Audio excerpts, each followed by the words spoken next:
않는다는 것이죠. 만약에 그 문제 때문에 내려갔다면 오히려 안심할 수 있는 그러한 상태다 이렇게 보겠습니다만 문제가 그렇게 간단하지 않다는 것이죠. 북핵 문제를 제외한 다른 변수 4가지 정도가 우리 시장을 압박하고 있는 상태라는 건데요. 그 하나하나를 보실 필요가 있습니다. 일단 먼저 정리를 하자면 가장 크게 부담이 됐던 것은 22 통화정책 회의 결과가 좀 실망스럽게 나왔다는 거 하나 하고요. 두 번째, 아침부터 삼성전자가 급락을 했죠. 자체적인 악재 때문에 삼성전자가 급락했다는 설이 좀 있습니다. 두 번째 문제고요. 세 번째 문제는 잠재적으로 계속해서 미국의 금리 인상 문제가 계속 불거지면서 특히 신흥국의 대표격인 한국 증시에 상당한 부담으로 작용됐다는 그러한 내용이고요. 네 번째는 앞에서도 언급이 됐지만 어제 선물옵션 동시 만기였었죠. 그에 따른 후폭풍이 외국인들의 파생상품 매매 준동에 따라서 우리 증시가 휘둘린 감이 좀 있다. 이런 건데요. 과연 어떤 상황인지를 하나씩 보도록 하겠습니다. 일단 22 통화정책회의의 결과는 이렇죠. 모든 금리 예치금, 기준금리 예치금리 및 한계대출금리 모두 동결하고요. 그리고 양적 완화는 추가적인 양적 완화는 필요하다면 모든 수단을 강구해서 하겠다. 이런 건데요. 사실 이 내용이 실망스럽다고는 하지만 이미 알고 있었던 내용입니다. 그리고 약간 문제가 되는 것은 시기적으로 봤을 때 지난 3월 달에 이미 물론 충분히 만족스러운 정도까지는 아니지만 일단 추가 양적 완화를 이미 해놓은 상태라는 것이죠. 그리고 또 내년 현재 진행하고 있는 양적 완화는 내년 3월 달까지인데요.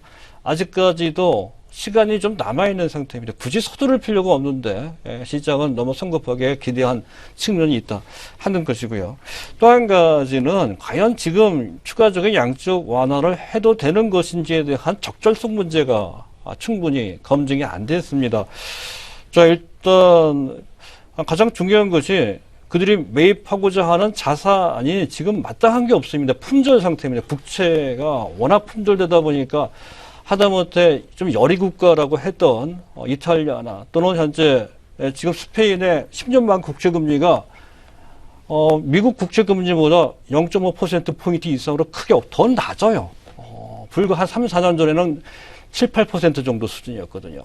그랬던 것이 오히려 1% 이하로 내려갔습니다. 그럴 정도로까지 국채 품귀에다가 더 나아가서 회사채도 우량 회사채에 대한 현재 물량도 많지가 않습니다. 심지어는 바로 그런 것 때문에 얼마 전에 사노피하고 또 독일의 henkel이라고 하는 업체가 회사채를 마이너스 금리로 발행을 했습니다. 오히려 성공리에 판매가 됐거든요.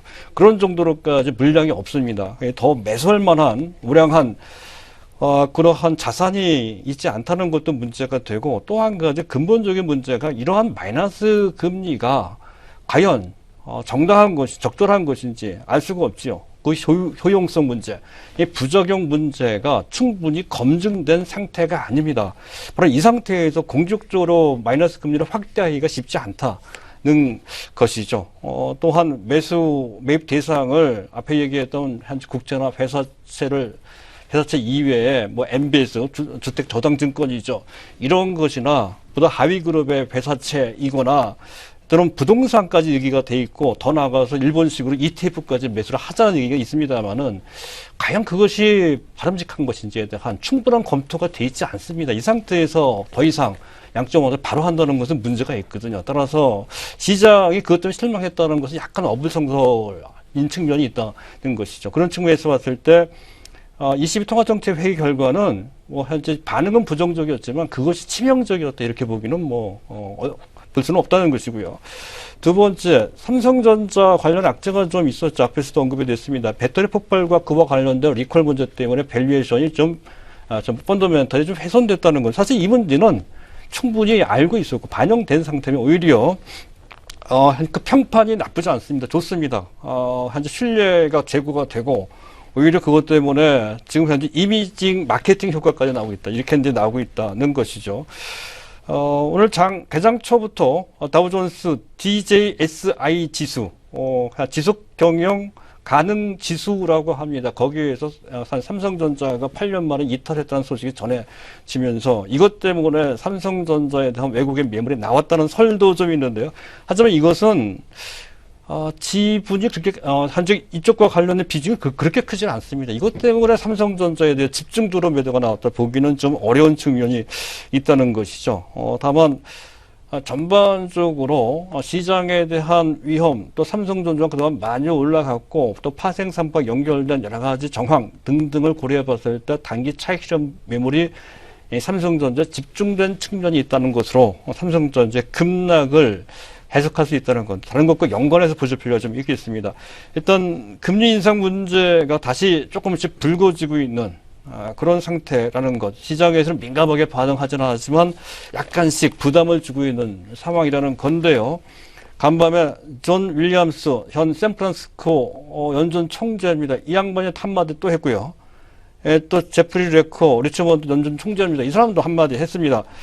한 사람은 뭐 위약하는 김에 빨리 하자 하고 있고요. 또 한 사람은 금리 인상할 정당한 근거가 있다 이런 식으로 얘기를 하고 있다는 건데요. 하지만 존 윌리엄스 이 양반은 8월 달부터 계속 같은 얘기를 반복했기 때문에 새로울 거 하나도 없다는 것이고요.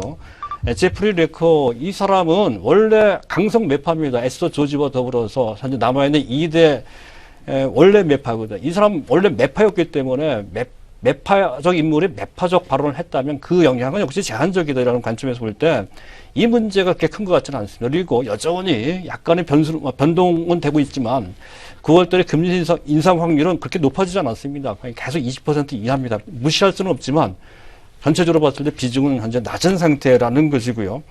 또 한 가지 변수로 봐야 되는 것이 현재 동시만기 후폭풍의 영향이 조금 있었던 거죠. 그런데 그게 간단치가 않습니다. 일단 문제가 되는 게 외국인들의 누적, 비차익 쪽의 순매수 규모가 어마어마합니다.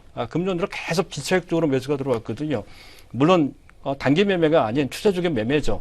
어쨌든 그 비차익 쪽 언제든 상황이 그렇게 되면 매도할 수 있는 위험성이 좀 있습니다. 그 규모가 무려 11조 원이 넘어간다는 것이고요.